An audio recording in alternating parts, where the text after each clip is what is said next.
코인에 대한 모든 것 여기 있어. 안녕하세요. 투더골드문 진행의 황희서입니다. 비트코인이 연속 이틀 새 상승세를 보여주고 있습니다. 2만 달러를 넘어섰는데요. 아무래도 미국의 구인 이직 보고서 발표에 따라 일자리 수가 감소했다는 결과 때문인 것 같습니다.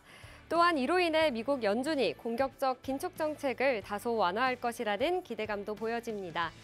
이 밖에도 이더리움과 리플, 카르다노, 솔라나 등 시총 상위 주요 코인들도 2에서 3%대 상승세 보여주고 있는데요. 이처럼 암호화폐 시장 규모가 커지고 있는 가운데 이러한 시장 상황 속에서 어떠한 투자 전략 세워나가 보면 좋을지 저희 전문가님들 모시고 이야기 나눠보겠습니다. 먼저 우리들의 코인을 지켜주시는 코인가드님 모셔볼게요. 안녕하세요. 네, 안녕하세요. 네, 반갑습니다. 여러분들의 든든한 코인보디가드, 코인가드 전문가입니다. 자, 우리 어제 나스닥이 어제 오전부터 계속 좀 올라오는 모습을 좀 보여줬고요. 이에 대해서 지금 뭐 3% 이상 상승이 나왔고 우리 비트코인도 덩달아서 같이 올라와주는 모습을 보여주고 있습니다. 자, 우리 뭐 10년물 국채금리가 4%, 3%로 떨어졌고 달러 역시도 떨어지는 모습을 보여지면서 우리 자산시장에 조금은 좀 훈풍이 불지 않았나 좀 싶지만 아직 여러분들 갈 길이 아주 멀기 때문에 이 정도의 수치에 여러분들 이제 안심하시고 그러시면 안 되고 우리가 한 파동 더 언젠가는 떨어진다라는 이런 상황에 여러분들이 항상 주의하시고 투자하시면 좋겠다는 생각을 들으면서 마무리하겠습니다. 네, 지금 그래도 상승세 보여주고 있지만 한 번 더 떨어지는 파동 보일 수 있으니까요. 저희 투더 골드문과 계속해서 함께 해주시면 좋겠습니다. 그럼 계속해서 미녀 전문가님이시죠? 비트초아님 모셔볼게요. 안녕하세요. 안녕하세요.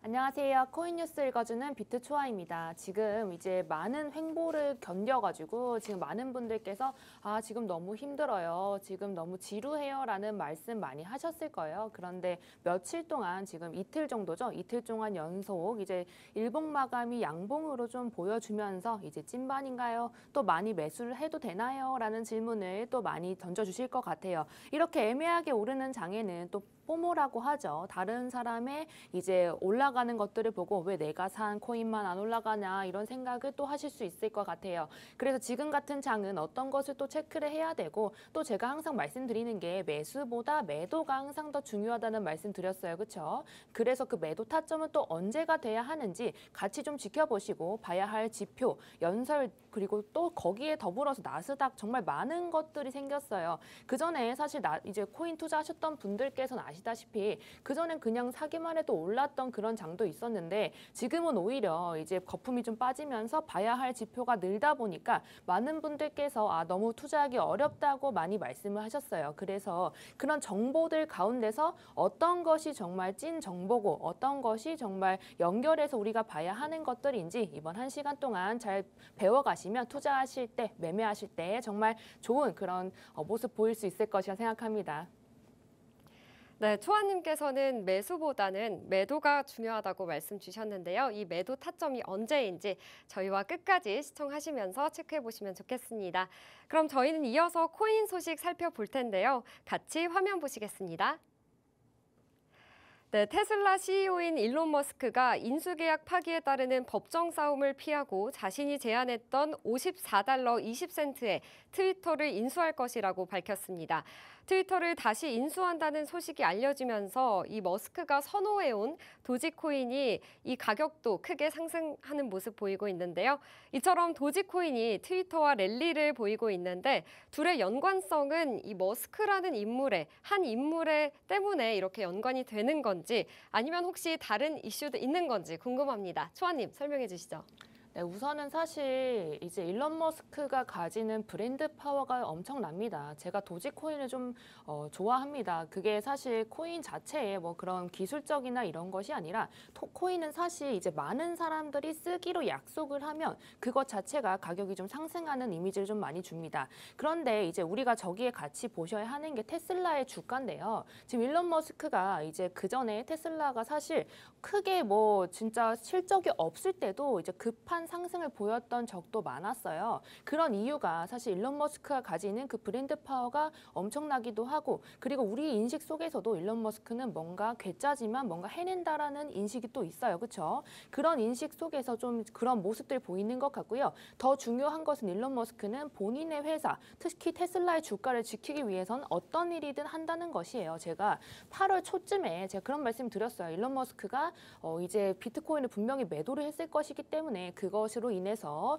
여러 가지 좀 시장의 장이 맞물려서 하락이 한파 더 올 거니까 그 전에 좀 매도를 전량하세요라고 말씀을 드린 적이 있는데 그때 기준도 지금 테슬라의 주가에 의해서 그런 행동을 했을 것이라 생각을 했던 것이고 그 후에도 보시면 일론 머스크는 이제 구조조정도 가장 빨리 진행을 했고요. 그리고 그 이후로 트위터도 인수한다고 했다가 또 말을 바꾸고 그런 모습들을 많이 보이면서 주가를 꼭 지켜주는 모습을 보였습니다. 그런데 아시다시피 이제 휴머노이드 로봇을 AI 데이 때 보여줬지만 사실 생각보다 시장의 기대치에 미치지 못했어요. 그래서 테슬라의 주가가 사실 좀 떨어지고 또 3분기 어닝 포인트가 실적 포인트가 좋지 못했기 때문에 테슬라의 주가가 이제 장중에 거의 9% 가깝게 하락을 했고 그 전에도 5% 정도 하락을 했었거든요. 그래서 일론 머스크가 그런 것들을 지키기 위한 행동으로 지금 왜 하필 이 시점에 그런 이야기를 또 하느냐 이렇게 꺼내보시면 결국엔 주가 방어를 위한 그런 움직임으로 보여진다. 결국에는 일론 머스크 인물 하나의 그런 큰 그림을 그리는 것이 우리가 그런 따라가고 있는 모습을 보인다라고 판단이 됩니다. 네, 다음 소식도 보겠습니다. 비트코인 네트워크의 해시레이트가 사상 최고치를 경신하면서 비트코인 가격의 바닥 확인 가능성을 시사한다고 보도했습니다. 해시레이트는 이 비트코인의 채굴 네트워크 컴퓨팅 능력을 나타내는데요. 해시레이트와 가격의 바닥이 역사적으로 상관관계가 높다는 점에서 이 부분 저희 투자자들에게 좋은 소식인 것 같습니다. 네, 다음 소식은요. 세계 최대 헤지펀드인 브릿지워터 창업자인 억만장자 투자자 레이 달리오가 후계 구도를 완료하고 경영에서 은퇴했다고 밝혔습니다. 그는 자신이 비트코인을 해지 수단으로 비트코인 소량을 보유하고 있다고 주장했는데요. 네, 다음 마지막 소식까지 알려드리겠습니다. 추경호 경제부총리 겸 기획재정부 장관이 어제 미국과 통화 스와프에 대해 많은 대화를 주고받았다고 말했습니다. 하지만 결론은 상세히 말할 수 없다고 했는데요. 이 통화 스와프란 두 국가가 현재의 환율에 따라 필요한 만큼의 돈을 상대국과 교환하고 일정 기간 지나면 최초 계약 때 정한 환율로 원금 재교환을 하는 거래를 말한다고 합니다. 네, 이렇게 지금까지 코인 소식 모두 살펴봤고요. 항상 시장에 어떤 이슈와 호재들이 있는지 저희 투더골드문과 함께 해주시면 좋을 것 같습니다.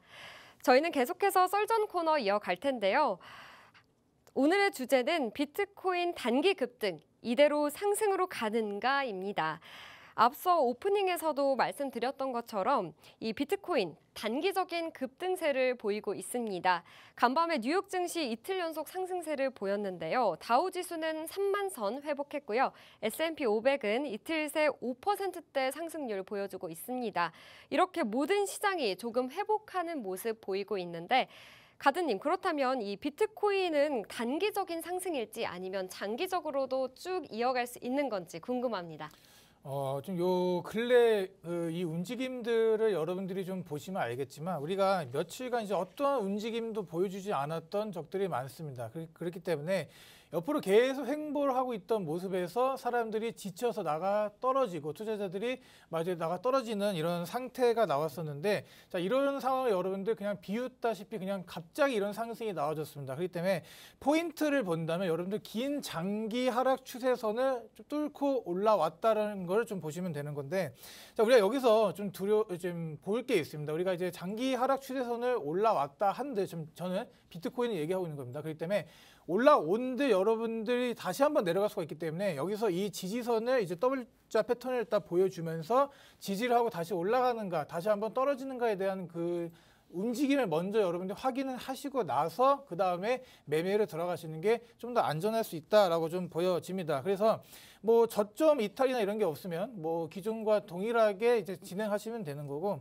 저점 이탈 전까지는 여러분들이 상승 포지션은 그대로 유효하다라고 좀 말씀을 드리도록 하겠습니다. 우리가 지금 뭐 오늘 좀 떨어지고 있죠. 네, 오늘 좀 떨어지고 있고 이렇게 위에서 이렇게 막 계속 이제 연속으로 두 번의 이제 큰 이제 양봉이 나왔지만 그리고 이 지지선의 이제 저항선 부분에서 걸렸으면 살짝 내려오는 중이기 때문에 여러분들이 이거를 좀 완벽하게 아직 이제 진짜 상승으로 간다라고 좀 생각은 하지 마시고 다시 한번 슬금슬금 올라줬던 게 다시 한번 내려갈 준비가 좀 있기 때문에 여러 가지 두 가지 방향을 여러분들 잘 한번 보시길 바라겠습니다. 자, 그래서 비트코인 시장 전체적으로 어떻게 보면 그래도 상승장으로 돌리려는 노력은 하고 있다라고 보시면 되고 이렇게 뭐 최근에 뭐 실적 기업들의 실적에 대한 뭐 이런 기대감 또 뭐 최근에 뭐 연준의 이제 의원들이 금리 인상에 대한 그런 반발적인 의견들 때문에 그러니까 금리 인상의 속도를 좀 줄이자라는 좀 이런 의견들 때문에 이런 기대 심리로 지금 시장이 좀 올랐다고 봅니다. 그런데 이렇게 기대 심리로 오른 시장은 항상 어떻게 보면 쉽게 무너지기가 쉽습니다. 우리가 뭐 확실한 펀더멘탈이 있거나 확실한 뭐 호재거리가 있어서 오른 게 아니기 때문에 여러분들 이 자체가 이 시장 이 턴어라운드가 되는 거는 너무나도 쉬울 수 있다 이렇게 좀 말씀드리도록 하고 아직까지는 그래도 뭐 여러 가지 뭐 악재들보다는 그래도 좀 좋은 쪽으로 시장이 흘러가려는 모습을 보여주고 있다. 여러분들 이렇게 보시면 되고 이런 좀 뭐 수급이나 이런 것들을 봐서도 기대 심리로 좀 들어왔지만 그래도 조만간 조금은 그래도 상승으로 가지 않을까 좀 이렇게 생각을 합니다. 그래도 그동안 이렇게 막 억눌려 왔던 이런 투자 심리들이 조금은 개선이 되고 있어요. 아주 조금은 개선이 되고 있고 우리가 여러분들 지금 이제 1분기부터 시작해서 올해 얘기를 한 겁니다. 1분기부터 3분기까지 계속적인 이 기록적인 이 하락 때문에 여러분들 많이 지치셨을 상황이기 때문에 이런 좀 작은 호재나 이런 연준 의원들이 뭐 FOMC에서 얘기한 것도 아니고 그냥 자기들끼리 얘기하고 그런 것들을 이제 기사화시키고 이렇게 하면서 좀 숨어있는 이런 호재들을 억지로 이렇게 끄집어내서 시장을 좀 올리고 있는 게 아닌가라는 좀 생각도 듭니다. 그래서 여러분들이 좀 제일 중요시하게 제가 항상 말씀드리는 거는 우리가 금리입니다. 금리. 이 금리가 어떻게 방향으로 흘러갈지를 잘 보셔야 됩니다. 우리가 이 금리 하나로 모든 걸 판단할 수는 없어요. 그래도 이 금리 자체가 이 비트코인 시장에 주는 그 큰 영향력이 여러분들 잘 한번 살펴보시길 바란다. 좀 말씀드리면서 마무리하도록 하겠습니다.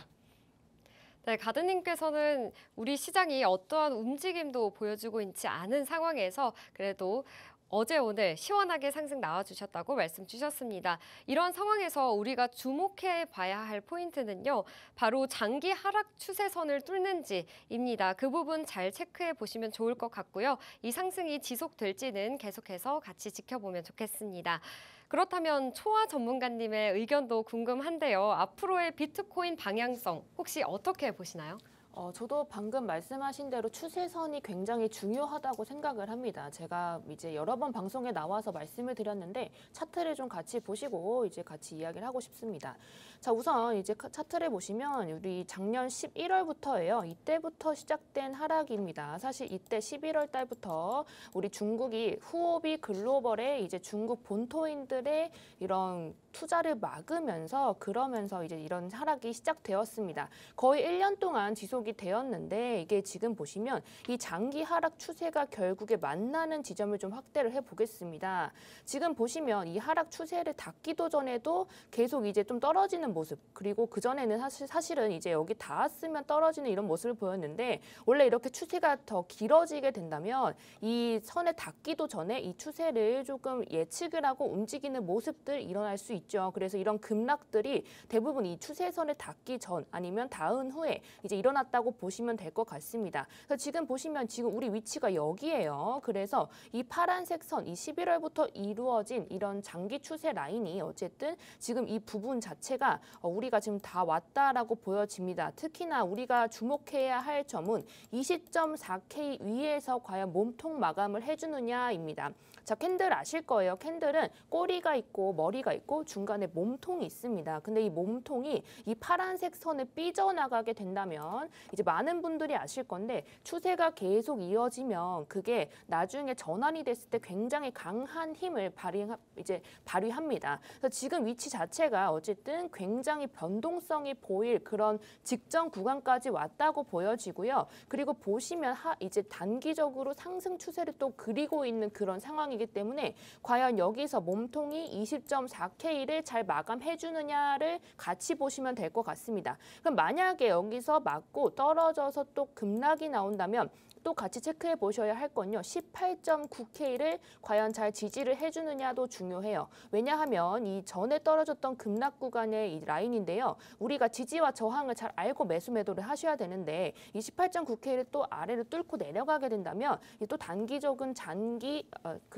장대 음봉이 좀 출현할 수 있는 그런 위치다라고 보여지거든요. 그래서 결국 지금 위치는 이제 위아래 변동성의 그 문 앞에 다다랐다라고 표현이 되고 지금 위치는 이제 우리가 어쨌든 아래든 위로든 이제 이 답답했던 장에서 벗어나는 장을 좀 보여줄 것이다 생각이 돼요. 그래서 지금 위치 자체가 이제 우리가 슬슬 이제 분할적인 매수를 좀 진입해도 될 시점이었고요. 그 전에 제가 지금 우리 코코아 톡방에 계신 분들은 이미 여기서 올라갈 때쯤에 제가 매수를 몇 개 했었어요. 그래서 이미 많은 수익을 좀 얻고 계십니다. 이 자체가 어쨌든 우리 입장에서는 정말 호재로 작용된 거예요. 우리 입장에서는, 우리 투자자들 입장에서는 이 라인 자체가 어쨌든 이렇게 긴, 저기 보시면 여기서부터 지속된 굉장히 긴 횡보를 이제 뚫어줄 수 있다는 기대감이 또 있고 또 나스닥도 올라주고 여러 가지로 시장이 조금 뒷받침이 조금씩 되어주면서 이제 한파 조금 올라주고 보여주지 않을지 싶어요. 만약에 떨어진다고 해도 이제 전 저점 부근까지 떨어진다고 해도 결국에는 이제 강하게 말아 올리는 힘 이제 보여줄 수 있고요. 결국에는 이제 이번 달 내로 혹은 이번 주 내로 이제 좀 좋은 모습이 보일 것이다라고 좀 말씀을 드리고 싶습니다. 네, 초아님께서는 이제 1년 동안 하락 추세를 보여왔지만 그래도 답답한 시장 이제 거의 끝이 보인다 말씀해 주셨습니다. 하지만 20K 부근에서 또 몸통 마감이 되는지 더 체크해 보시면 좋겠고요. 비트코인 차트적으로 살펴봤습니다. 이제 이슈도 한번 살펴볼 텐데요.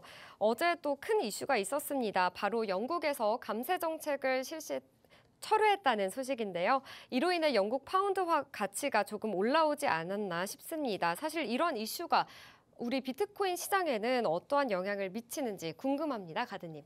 뭐 영국에 대한 얘기가 많죠. 우리가 이제 유럽의 어떻게 보면 좀 강대국 중에 이제 하나인 나라인데 영국 자체에서 이런 좀 감세 정책을 펼친다는 그 사실로 여러분들 시장에 한번 떨어졌었는데 사실 지금 우리가 이제 이런 시장 분위기나 이렇게 지금 어떻게 보면 금리를 계속 올리고 있는 상황에서 갑자기 또 돈을 풀어서 양적 완화를 한다. 시장이 개선되지 않았고 우리가 이제 뭐 전쟁 이슈도 해결되지 않았고 이렇게 여러 가지 상황들이 남아 있는 상태에서 그렇게 한다는 자체가 말이 안 됐었습니다. 그렇기 때문에 영국이 지금 신임 총리가 이제 새로 이제 부임하고 이제 뭐 경제부 장관도 마찬가지입니다. 그래서 그 둘이 좀 경제 성장률을 올린다 이런 이제 뭐 목적 하에 이제 진행을 했던 것 같은데 이걸 철회를 했습니다. 철회했다는 얘기는 잘 했습니다. 지금 말도 안 되는 얘기였고 지금 영국 자체가 뭐 IMF의 구제금융을 받을 수도 있었던 상황이기 때문에 그 부분에서는 좀 그래도 잘했고 이로 인해서 이제 파운드나 이제 영국 국채가 가격이 잡혔습니다. 그런 상황 때문에 어떻게 보면 또 비트코인이 좀 올라왔긴 하지만 이런 것들 봐도 여러분들 펀더멘탈 자체를 봐도 이 자체의 상승력이 이제 충만해서 올라온 게 아니라 이런 좀 기대감들 때문에 올라온 거기 때문에 좀 조심하시길 좀 바라겠고 그냥 기술적 반등이다 뭐 없던 호재를 그냥 잡아서 끄집어내서 비트코인 시장을 올렸다 이렇게 보시면 될 것 같습니다. 자, 또 우리가 볼만한 게 이제 봐야 될 게 지정학적 리스크죠. 우리 지금 아직도 이제 이 러시아와 우크라이나 전쟁은 진행 중이고 러시아가 지금 뭐 푸틴이 핵 단추를 만지고 있다. 또 뭐 동원령을 내린다. 이 순간부터 러시아는 이미 패배를 한 겁니다. 그렇기 때문에 뭐 핵을 뭐 진짜 쏠 수 있네 없네 이런 문제를 여러분들이 뭐 굳이 깊게 생각하실 필요는 없을 것 같아요. 뭐 이게 쏜다면 어쩔 수 없지만 우리가 쏜다 해도 뭐 미국이나 뭐 서방 국가들 뭐 인도나 중국 모든 나라의 적이 될 겁니다. 우리가 이 기존에 갖고 있던 이 인간 이제 사람들의 이 사회의 시스템 자체를 파괴시키는 거는 그들도 원하지 않을 겁니다. 아무리 뭐 국익에 이득이 있다 해도 핵을 쏜다는 건 말이 안 되고 그래서 뭐 전쟁이 지금 클라이막스를 이제 마지막을 향해서 가고 있다라고 저는 개인적으로 좀 생각이 듭니다. 그래서 뭐 지금 뭐 다 도망가고 있죠. 러시아 청년들이 뭐 국경을 넘어서 막 도망가고 있고 동원령에 뭐 잡혀가기 싫어서 이런 자체가 여러분들 이제 이 푸틴의 이 독단적인 결정에 이제 걸림돌이 될 거다라고 좀 생각이 듭니다. 자, 그래서 이제 비트코인하고 좀 엮어봐야겠죠. 그래서 장기적으로 비트코인은 이제 계속 이렇게 매크로적으로 증시와 뭐 현재적 이 거시적 상황에 같이 가게 될 수밖에 없다라고 저는 보여지고요. 지금 뭐 고래, 뭐 채굴, 뭐 온체인, 뭐 거래소 움직임들 이런 것들을 다 우리가 분석을 해서 뭐 투자하는 것도 참 맞고 그런 것들이 이 시장에 영향을 미치는 것도 맞습니다. 그런데 제가 계속 말씀드린 거는 우리 금리입니다. 금리. 우리가 2009년 초저금리 시대에 이제 양적 완화와 함께 탄생한 게 비트코인입니다. 그렇기 때문에 그래서 흥한 거예요. 우리가 이제 지금 현재 가치 저장 수단으로 이렇게 올라오고는 있지만 미래는 이 제가 어제 말씀드린 실현되지 않은 이 가치가 인정받은 날이 오면서 그 가격 상승은 온다고 저는 믿어지기 때문에 여러분들도 너무 걱정하지 마시고 지금 우리 뭐 금리의 이런 피봇들 갑자기 정책을 변환한다는 거죠. 우리가 지금 안 좋게 이제 뭐 금리를 막 올린다 하고 있지만 이렇게 연준에서 슬슬 이제 목소리를 바꿔갈 상황도 올 수 있다 이렇게 여러분들 보시면 될 것 같고 지금 너무나도 애매합니다. 그래서 야 올라갈 건지 내려갈 건지 이 둘 중에 하나라고 찝어라라고 얘기를 하면 너무나도 애매한 상황에 그 누구도 확신을 갖고 찍을 수가 없다 이렇게 좀 말씀을 드리고 암호화폐는 참 여러 가지 이제 뭐 조건이 있죠. 뭐 인터넷 기반 거래 수단으로 뭐 금융 거래를 위해서 만들어질 수도 있고 어떻게 보면 우리가 이제 탈중앙화, 우리가 중앙화된 시스템을 벗어나기 위해서 이제 만들어진 거. 그러니까 이런 것들을 봤을 때 앞으로의 이 성장률, 성장성은 아주 그냥 무궁무진한다 이렇게 좀 보여지고 지금 뭐 스위스에서도 보면은 우리가 이제 맥도날드에서도 작은 도시라고 합니다. 어딘지는 모르겠는데 뭐 루가노라는 도시라고 하네요. 인구가 한 6만 3천 명 정도 되는 작은 도시인 스위스 뭐 맥도날드에서 비트코인을 뭐 결제를 받는다 뭐 이런 얘기도 나오고 있는 만큼 조금씩 세상은 변하고 있습니다. 여러분들 비트코인이 진짜 사기다 이렇게 부정하시는 분들은 우리가 이제 뭐 우리가 부를 쌓으려고 비트코인을 투자하는 것도 맞지만 우리가 이제 미래를 봤을 때 미래 혁신적인 기술력이 뭔가를 봤을 때 이 비트코인이 갖고 있는 이제 블록체인 기술이 우리들 인생을 좀 바꿀 수 있지 않을까 여러분들 이렇게 생각을 하시면서 투자를 하게 된다면 투자를 하시는데 크게 좀 불안감이나 그런 것들이 좀 없어질 거다 이렇게 좀 말씀을 드리도록 하겠습니다. 네, 가든님께서는 장기적으로 비트코인은 계속 증시와 함께 가면서 숏은 여전히 유효하다고 말씀 주셨습니다. 비트코인 가격 동향을 결정하는 가장 중요한 것은 바로 금리인데요. 11월에 다가오는 연준의 금리 인상 여부까지 꼭 체크해 보시면 좋겠습니다. 다음 달 연준의 금리 인상 여부가 집중되는 가운데 이제 이 금리 인상에 대해서 멈춰! 그만해! 라고 주장을 하는 곳이 있습니다. 바로 유럽연합 유엔인데요. 이 유엔은 금리 인상 대신 횡재세 등으로 물가를 잡으라면서 이제 경고의 메시지를 알리기도 했습니다. 초아님, 이 부분 덧붙여 주시죠. 네, 근데 유엔이 원래 뭐 하는 기관일까요? 유엔은 금리 인상에 대한 이야기를 하는 기관이 아니죠, 원래는. 네, 원래는 국제 평화를 위한 그쵸. 이제 그런 국제 기관인데. 연합기구인가요? 네, 맞습니다. 국제 연합 네, 평화를 위해 만든 건데 근데 왜 유엔에서 금리 인상을 그만하라고 이야기했느냐 이것이 중요한 것이죠. 자, 이제 좀 말씀을 드리면 이제 유엔에서 미국 연방준비제도 FED를 좀 비롯을 해서 각종 중앙은행에 이제 금리 인상을 그만했으면 좋겠다라는 이야기를 했다고 합니다. 그 이유는 사실상 지금의 문제, 지금의 인플레이션의 문제는 사실 공급의 문제가 있는 거예요. 이게 전에 이제 문제가 뭐냐면 우리 코로나라든지 아니면 지금 우리의 이제 모습 자체, 우리의 이런 이제 이상기후 그리고 전쟁과 같은 문제들로 인해 공급에 이상이 생겼는데 오히려 금리 인상을 해버리면 이제 우리 이제 수요가 없어지는 거죠. 이제 사는 것을 안 하게 되는 것이기 때문에 이제 사는 사람을 줄이는 것은 이제 오히려 이런 원인에 맞지 않다라는 것을 좀 의미를 합니다. 그래서 이런 인플레이션을 오히려 더 야기를 시키고 오히려 경기 침체를 또 야기를 시키는 것이기 때문에 더 이상의 금리 인상은 이제 좀 좋지 않다라는 이야기를 했다고 한 것이죠. 사실 저도 동의하는 바예요. 왜냐하면 유엔 사무총장이 개발도상국 같은 이런 국가들에 의해서 국가들이 굉장히 어렵다는 이야기도 했고 그리고 이런 이제 유엔 사무총장의 이야기 역시도 제가 좀 많이 동감을 하는 바인데 있는데 근데 조금 다른 것은 여기서 더 주목해야 할 바는 선진국의 모습입니다. 사실 그전에도 사실 경제는 이제 오르락내리락 하면서 상승을 보여주고 좀 모습들이 항상 보여줬어요. 그런데 그때 항상 주목해 봐야 하는 것이 개발도상국들은 항상 어려웠지 않았나라는 생각을 좀 하는 것이죠. 지금 물론 더 어렵겠죠. 그런데 지금 우리 이전에 코로나 때문에 이제 물건 아니면 돈을 많이 풀었을 때 역시도 우리는 이제 리셀도 많이 좀 활성화가 되고 여러 명품 소비가 많이 늘면서 이제 많은 좀 허황된 모습들도 많이 보여줬다라는 이야기 비판도 많이 받는 그런 시절이 있었어요. 2018년, 뭐 2020년 뭐 이 사이 그 트럼프가 있었던 그 시절이 말씀을 드리는데 그때 당시에도 사실 개발도상국은 어려웠습니다. 그래서 제가 생각하기에 지금 가장 중요하게 생각해야 되는 건 그전에 지금 계속 상승을 보여줬던 브릭스, 특히 브라질, 러시아, 인도, 중국 이런 모습들이 과연 지금의 상황을 어떻게 받아들이느냐가 중요하다는 거예요. 거기 플러스로 유럽의 모습이 또 중요하다고 느껴집니다. 그래서 원래부터 힘들었던 국가가 아니라 원래는 이제 좀 계속 성장을 하다가 지금 달러로 인해서 아니면 이제 미국의 모습에 의해서 이런 모습을 보이는 국가들이 과연 어떤 마음을 가지고 어디 쪽에 또 돈이 모일 것인가를 우리가 좀 파악을 하고 좀 미리 거기 가 있자는 것이죠. 그래서 우리가 좀 투자를 하는 이런 암호화폐 자체는 태생적으로도 이제 원래 탈중앙화죠. 중앙화가 되어 있지 않는 것에 이제 의의를 둡니다. 그래서 그 전에 나스닥이 떨어졌을 때 사실 같이 떨어지는 것 자체는 이제 우리의 이제 암호화폐가 생긴 그 태생의 의미에 좀 반하는 그런 모습들이었어요. 그래서 이런 모습들 자체가 사실은 좀 이런 시장이면 오히려 반대로 올라야 되는 거 아닌가요? 해지 수단으로서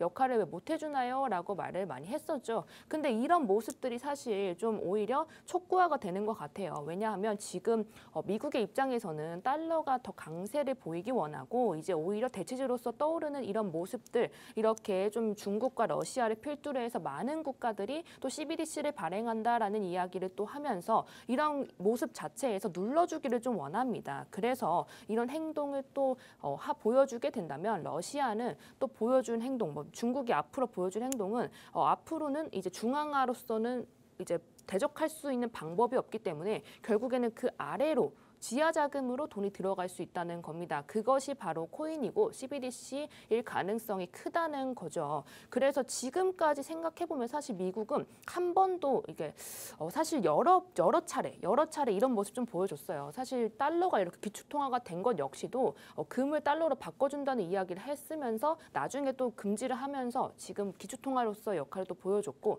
이게 한 번이 아니라 정말 여러 차례 무수히 이제 많이 말전 했지만 무수히 보여줬던 그런 모습들인데 그럼에도 불구하고 왜 그런 코인이 이제서야 좀 뭐 보여지나요? 이렇게 많이 물어보신다면 당연히 이제 독재를 하고 있던 이제 그런 모습들이 당연히 이제 눌러줄 수밖에 없다는 것이죠. 이런 미국의 입장에서는 사실 눌러줄 수밖에 없는 입장이고 그래서 앞으로 더 코인에 대한 제재가 강해질 수는 있습니다. 그런데 우리가 알아야 되는 건 러시아가 CBDC를 빨리 이렇게 진행을 하게 된 건 역시도 미국의 강력한 제재 때문이거든요. 이제 스위프트의 제재 즉 이제 국가 간의 송금에서 이제 러시아를 제외를 시키면서 이제 어쩔 수 없이 좀 들어간 것인데 그런 모습들이 보이는 건 사실 하지 말라고 하면 더 하고 싶은 게 이제 모습이죠. 이제 어쨌든 보여줄 수 있는 방법이 중앙화가 된 것으로는 방법이 없기 때문에 이제 좀 코인 쪽으로 몰려질 것이고 또 이제 유엔의 이런 이야기들도 통해서 어쨌든 한 곳에 모여 있는 이런 모습이 아니라 좀 분산되고 이제 서로 이제 좀 싸우는 그런 모습들을 좀 자주 보여지는 이런 입장에서는 어쨌든 코인 쪽에 우리 코인 투자자분들이 이제 좀 기대하시는 이제 대체제로서 해지 수단으로서의 그런 모습을 좀 기대할 수 있는 그런 모습을 보여주지 않을까 싶습니다. 네, 초아님께서는 이제 유엔이 금리 인상을 멈추라는 그런 언급에 어느 정도 동의를 하셨습니다. 또 현재 달러 강세화가 계속되고 있는데요. 해지 수단으로서 비트코인을 이용해 보셔도 좋을 것 같습니다. 사실 모든 세계 증시가 떨어질 때 이 비트코인 잘 버텨주었습니다. 어떻게 보면 약간의 독립적인 모습을 보이기도 하는데요. 비트코인이 양적 완화를 계속하는 건지 지속한다면 문제가 발생하지 않은지 가드님께서 설명해 주시죠. 자, 우리 연준에서 지금 여러분들이 이 금리 인상과 이 긴축의 사이클을 막 펼치고 있잖아요. 근데 이에 대한 지금 반기를 들고 있는 게 어디 나라인 줄 아십니까?